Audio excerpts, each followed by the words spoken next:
My name is Travis Spencer. I'm the CEO and founder of Twobo Technologies, one of the organizations who, together with Dopter, has arranged this event. And in this presentation, we're going to talk about some innovative things that we're doing that is only possible because of APIs. We're going to talk about how you can create integrated solutions in a more cloudy and mobile world. And you can follow me on Twitter. It's Travis Spencer. And our company, Twobo Technologies, is at Twobo Tech. There, you see it.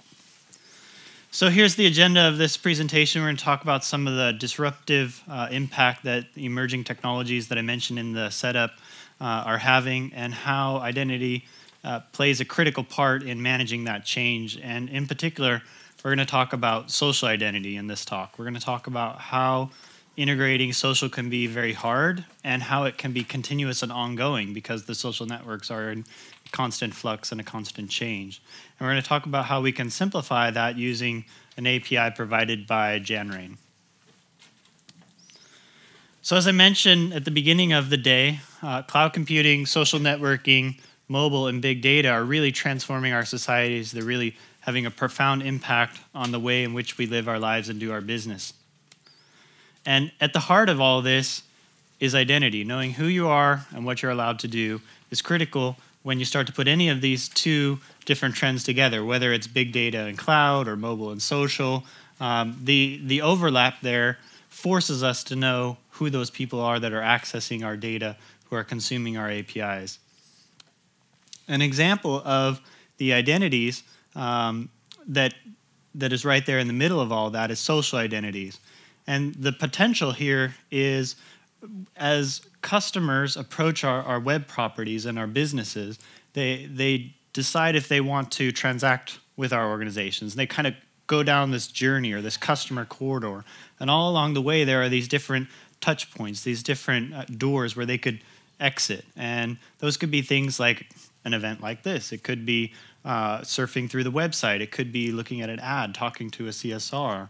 A customer service representative, and all of those are having an impact on their decision to transact with the company or not. And at the very beginning of that customer corridor, the user is unknown and anonymous to the web property, to the operator, and as they kind of come down this journey a little bit more, they're more willing to share information about who they are.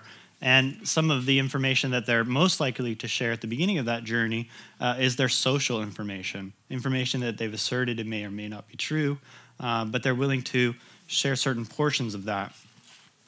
And what's also a big potential with social is after they have actually become a customer, there's the potential that they'll tell their other friends, their connections with about their experience there at that website.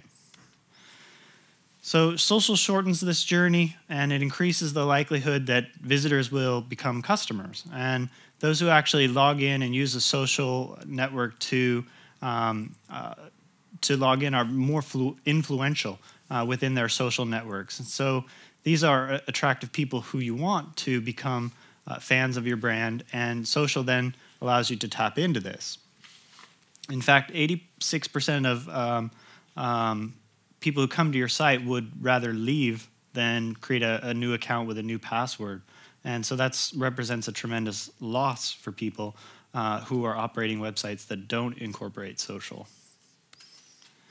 So as I mentioned at the beginning, incorporating social and integrating can be really difficult because the popularity of these different networks varies. It varies within different verticals, it varies within different geographies, and all of these different social networks kind of coming and going in their popularity. In 2006, we all had MySpace accounts. Now none of us use that social network anymore, really. A year or so ago, I didn't know about Instagram, Pinterest. Even just 4 weeks ago or 6 weeks ago, Microsoft launched Sokal. So you know, these social networks are coming and going, so there's this huge potential. But to actually use them, it represents a tremendous integration that's ongoing. They all have different APIs. They all support different versions of OAuth, like we talked about OAuth-ish from Andreas. They may not do it the same way, and so you have to be writing code specific to each one of them, which can be quite costly. And beyond that, you don't want to just log into these sites, right? As I mentioned, you want to turn customers into fans and share back to those networks to turn those into advocates for what you're doing on your website. So Janrain makes this a lot easier by providing an API. They provide you one API that you can use to log into all of these different networks. So they hide all that disparity, all of that flux, all of that constant change behind one single API. So the integration is done just using some simple HTML and some JavaScript, and you put that on your page, and all of a sudden you have a picker, which Jakob will show you here in a second, where you can pick the different social network you want to log in with. And you can also, once you have logged in socially, through that same simple HTML-based integration, have registration forms that are pre-filled with usernames and passwords as they're asserted in those social networks. So the integration becomes much, much simpler. You have all these tools for like connecting into these platforms, so you can do stuff with those social data after they've connected to your site. But the problem is that once you've logged in socially and you've become a customer, what happens after that conversion point? So a lot of sites will offer information of more high worth than you would allow access to with a social network. So you wouldn't want to have someone access a credit card or a healthcare record by logging in with a Facebook ID or a Twitter ID. How often do we get direct messages where, saw this URL of you, what you doing? If that Twitter account gets hacked and all of a sudden now all of this healthcare records and these credit card data on your website that's associated with that are compromised, that's unacceptable. So what you need to do, and what we'll demo here in a second, is how you can combine that with authorization and say, okay, how did you actually log in? Did you log in socially? Okay, what resource are you trying to access? We're just accessing the website, that's fine. Oh, you're trying to access online banking? That's insufficient. Please upgrade your credentials to a more secure identity. So it's that combination of social and that centralized access policy that is the key to safely integrating social into your site. So we've done this using not only Janrain, but a product from CA called SiteMinder.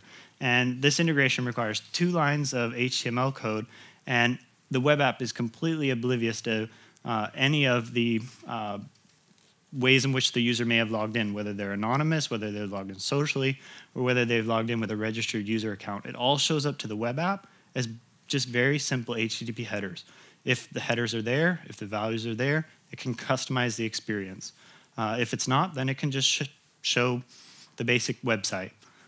So if any user tries to access a protected resource and the user is not logged into a sufficient level, SiteMinder will stand in front and say, I'm sorry, you're not authenticated to a sufficient level. Please step up your authentication. And the website doesn't have to do any of this at all. It just needs to relax, sit back, and say, if I get into this point, if you come to me as the web app, you've gone through the proxy, SiteMinder, and I can trust that you've been authenticated and authorized.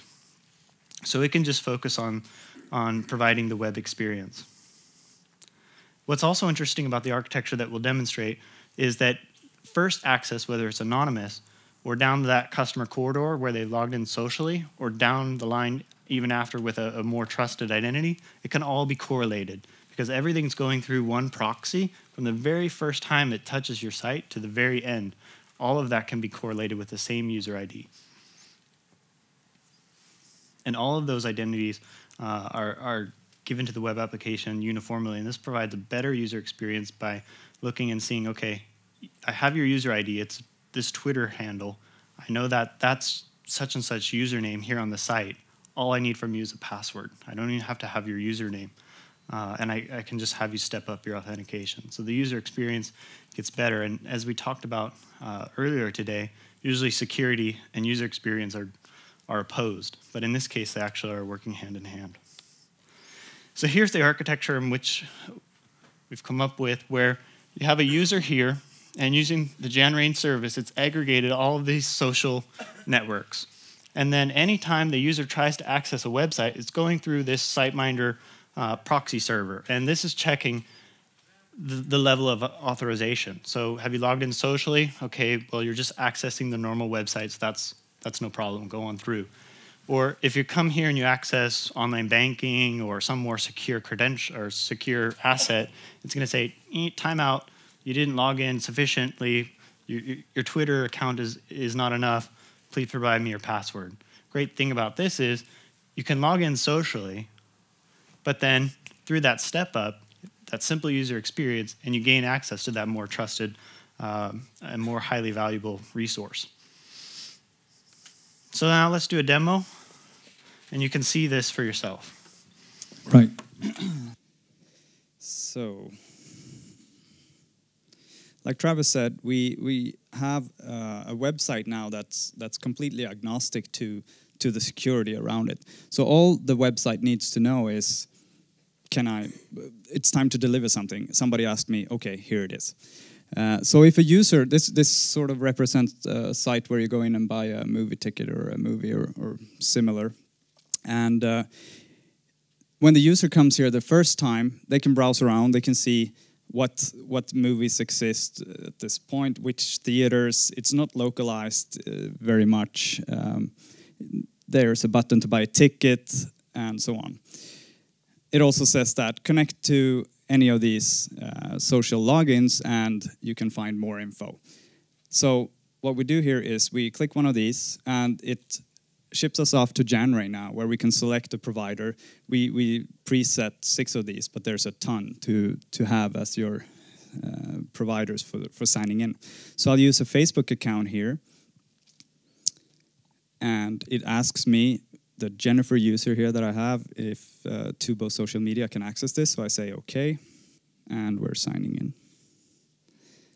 So now this SiteMinder redirects us to another part of the site where we now have social access to the user. So now all of a sudden we know things about the user. We know, for instance, that the user is in Copenhagen. So the theaters are localized to theaters near Copenhagen here. How this was done was simply by reading the incoming data when the request was done. So the app itself, the web app or the server side of the web app, all it needed to do, let's go into the more nice stuff here, the HTTP headers. All it needed to do was to check the headers. What do I have there? Do I have a Google user ID? Do I have a password protected instance of this user? Or not? No, they don't at this case. In this case, they have a socially logged in user. They know a few things about it. They know that this user is a female. They know that there's an email address to it. And another part, let's see if I can find that. We have something here which is a bit interesting. We have something called an SM user. We have a user ID now that is unique for this particular user that was actually assigned when the user first entered the site. So even before they socially logged in or even upgraded their account, which they can do later on to password protect if they want to, for instance, buy a ticket, they need to have a stronger relationship with this site. We can't really do that over a Facebook account. So we tie everything together with this SM user, and by doing that, we have a unified user ID now over all the user accounts that come in, even strongly authenticated user parts. I'll hand over to Travis again. Right, so that really proves the point of what it is that we're doing at Twobo. It also really proves the point of the power of APIs. So at Twobo, what we're doing is taking all these sort of different ingredients that a baker would take, like milk and sugar and flour, and combine those into ready-made products like cakes. And we are at Twobo taking ingredients that are not eggs, but things like web single sign-on, API security, account management, and social aggregation, and bringing these together into ready-made solutions like the one you just saw. And we're not using eggs. Of course, we're using people like Axiomatics, CA, Ping, Unbound ID, and the different products that they provide to pull these together into these sort of solutions. And as you saw in that demo, the power that Janrain offers is so compelling that we have struck a partnership with them, which I'm announcing today. And we're combining this together with our existing partnership with CA Technologies to provide this as a ready-made solution that companies can use to securely integrate social into their site. So this is just an example, as I mentioned, of what APIs can do. And if it weren't for this sort of thing that Janrain is providing, we wouldn't be able to do this. And so we wanted to showcase this as an example of the innovation that's possible through APIs. Any questions? Technical, who owns that proxy? Where is it sitting on that slide you had? So the deployment model could be either on-premise or in the cloud. There's nothing stopping it technically from running in the cloud. All right, super. Thanks all. Thank you.